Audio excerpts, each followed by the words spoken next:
अक्सर pregnant ladies हमसे पूछती है, हमसे प्रश्न करती है कि मैम कुछ टिप्स आप बता सकते हैं कि नॉर्मल डिलीवरी के लिए। हमारे पास कई तरह से व्हाट्सअप आते हैं, कॉल्स आती है कि नॉर्मल डिलीवरी अगर हम लोग चाहते हैं, जो भी महिलाएं जो प्रेगनेंसी का जो पूरा सफ़र है बहुत अच्छे से एंजॉय किया होगा, तो जो पूरा सफ़र तय करने के बाद में अब जब 9th मंथ आ जाता है और या फिर ये समझ लीजिए कि जब ड्यू डेट आपकी आने वाली होती है, उस समय जो नॉर्मल डिलीवरी की एक्सपेक्टेशन जिसकी सबकी होती ही है, तो उस समय हमें क्या क्या चीज़ों को सावधानियां बरतनी चाहिए, क्या क्या चीज़ें हमें अपने रूटीन्स में लानी चाहिए, अपनी लाइफ रेगुलेशंस में लानी चाहिए, जिससे कि डिलीवरी जो हो वो नॉर्मल ही हो, सी सेक्शन की तरफ ना जाना पड़े आपको और किसी भी तरह का कोई कॉम्प्लिकेशंस बिल्कुल ना हो।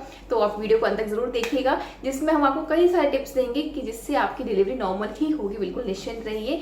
और अगर आप चैनल पर नए हैं तो इस चैनल को सब्सक्राइब जरूर कीजिएगा। इस चैनल में हम आपको जितनी भी वीडियोस देते हैं उसमें हर तरह से प्राकृतिक तरीकों से आप अपनी हर बीमारी का समाधान कैसे कर सकते हैं, या फिर जैसे कि आज के हमारी वीडियोस है जिसका टॉपिक है tips for normal delivery. Normal delivery के लिए क्या टिप्स होने चाहिए, क्या घरेलू उपाय आप कर सकते हैं, इसकी जानकारी हम शुरू करते हैं। तो सबसे पहला और सबसे मुख्य जो हमारा टॉपिक स्टार्ट करने से पहले कि आप जो वेट गेन करते हैं, देखिए वेट गेन होना चाहिए, बिल्कुल आइडियल वेट गेन जरूरी है। जिसका से जो सपोज एक प्रेग्नेंट लेडी है ना, उसकी पूरी 9 मंथ की जर्नी से, फर्स्ट मंथ से लेकर 9 मंथ तक 10 से 12 किलो हो रहा है, 18 किलो तक भी हो रहा है ना, तो भी ठीक है। पर इससे ज्यादा एक्सेसिव करते हैं, जैसे कई बार महिलाएं क्या करती है 25 से 30 किलो वजन बढ़ जाता है।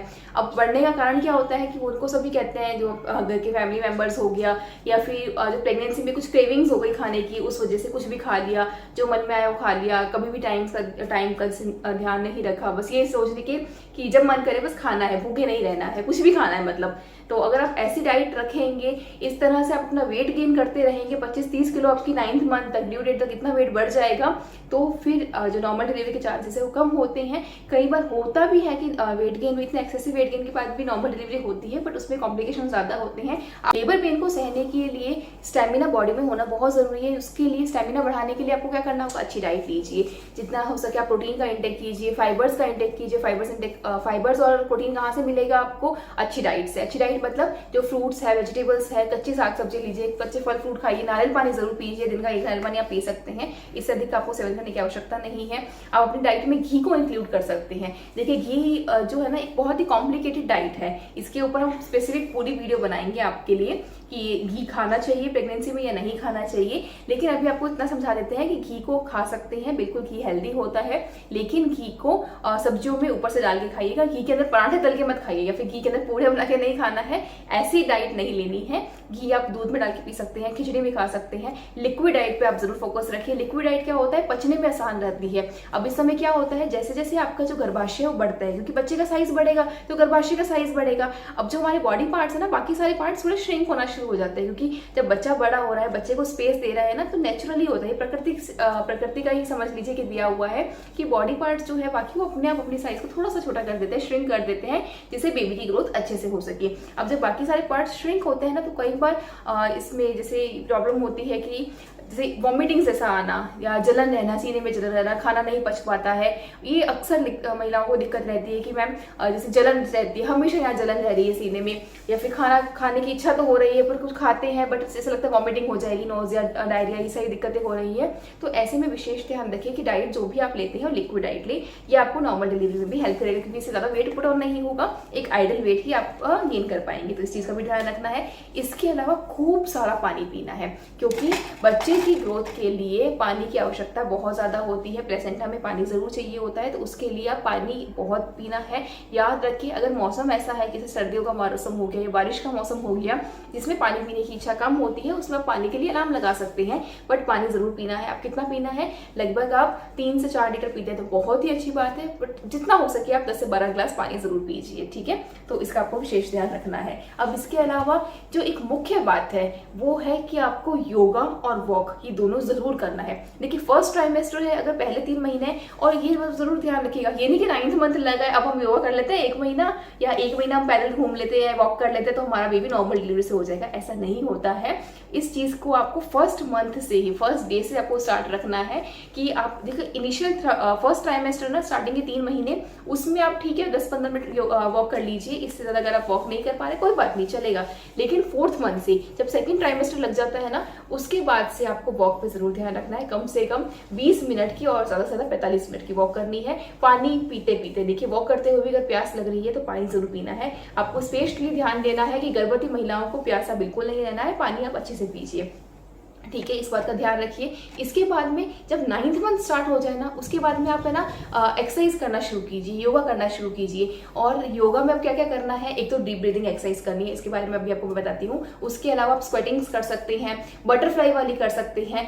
एक चीज और, जो महिलाएं है ना पहले के समय में, जो हमारी नानी दादी के समय में ना महिलाएं कहती थी पैरों पे है ना बैठ के पोछा फेरिए, बिल्कुल ऐसा करना चाहिए। अभी क्या होता है, पैरों पे बैठ के जब चलने की प्रैक्टिस करते हैं ना, तो जो हमारा ये समझ लीजिए कि बच्चेदानी का मुंह है ना, सर्विक्स की ओपनिंग है वो अच्छे से होती है, और बच्चे का जो सर है ना वो नीचे की तरफ आता है, प्लेसेंटा की तरफ, जो प्लेसेंटा है वो नीचे की तरफ आता है, सर नीचे की तरफ आता है बच्चे का, जिससे नॉर्मल डिलीवरी के चांसेस बहुत ज्यादा बढ़ जाते हैं। तो पोछा लगा रही है तो बहुत अच्छी बात है, पोछा जरूर लगाइए, इससे एक अच्छा बेनिफिट मिलेगा। अब जो आपको बताया था deep breathing exercise, deep breathing exercise क्या होता है कि हम अपने ना एक्सरसाइज को, अपनी ब्रीदिंग को कंट्रोल करते हैं। उससे क्या होगा, जब हमारी बॉडी में ऑक्सीजन लेवल बढ़ता है, स्ट्रेस लेवल रिड्यूस होता है, अच्छे हार्मोन्स होते हैं। अब इसका आप क्या एक विशेष ध्यान रखना है कि जो भी महिलाएं 9th मंथ में आ चुकी है ना, उनको किसी से सजेशंस लेना नहीं है। सबसे जरूर ध्यान, बहुत ध्यान से सुनिएगा, किसी से सजेशंस नहीं लेना है, क्योंकि आपके आसपास जो एटमॉस्फेयर में जितनी महिलाएं हैं ना, सबके अलग अलग एक्सपीरियंस है। कुछ के पॉजिटिव रहे होंगे तो कुछ के नेगेटिव रहे होंगे। अगर आप नेगेटिव एक्सपीरियंस को बार बार सुनते रहेंगे ना, तो बॉडी में एक डर सा बैठ जाता है, हार्मोन चेंजेस ऐसे हो जाते हैं जिससे आपकी नॉर्मल डिलीवरी के चांसेस बहुत कम हो जाएंगे। हमेशा पॉजिटिव बिहेवियर रखना है, खुश रहना है, हंसते रहिए, स्ट्रेस फ्री रहिए, बिल्कुल हैप्पीली जीना है आपको। और जब आपने 9 मंथ की प्रेगनेंसी को इतना एंजॉय किया है ना, तो आपको डिलीवरी भी एंजॉय करनी है। उसके लिए आपको स्ट्रेस नहीं लेना है बिल्कुल किसी भी तरह का, ठीक है। अब एक विशेष बात, जब आप डिलीवरी के लिए जाते हैं, जैसे लेबर पेन स्टार्ट हुआ, मैं आपको 1st मंथ से 9 मंथ का पूरा कंसेप्ट इसीलिए बार बार समझा रही हूँ, क्योंकि एक ही दिन में ना, जैसे आप सोचे कि आज 9th मंथ है, अब जैसे ड्यू डेट आने वाली है, 2 दिन पहले मैं अपनी बॉडी में चेंजेस कर लूँ सब कुछ हो जाएगा, देखिए ऐसा नहीं होता है। फर्स्ट डे से हमें लास्ट डे तक उस चीज के लिए तैयारी करनी है। जो बच्चा बाहर आने की जो प्रक्रिया है उसकी तैयारी हम पहले दिन से करेंगे तो हमें बाद में प्रॉब्लम नहीं होगी। अगर आप पहले दिन कुछ भी तैयारी नहीं करेंगे तो बाद में आपको सफर करना पड़ेगा। तो इसके लिए एक चीज और ध्यान रखनी है कि जब भी पेन आता है ना, तो पेन आते ही तुरंत हॉस्पिटल नहीं भागना है, क्योंकि शुरुआत में कई बार होता है कि ठंडे दर्द होते हैं 10-12 घंटे, कई कुछ महिलाओं में चांसेस है कि 10-12 घंटे तक ना ठंडे दर्द आते हैं, जिसमें हल्का सा पेन आएगा फिर बंद हो जाएगा, हल्का पेन आएगा फिर बंद हो जाता है।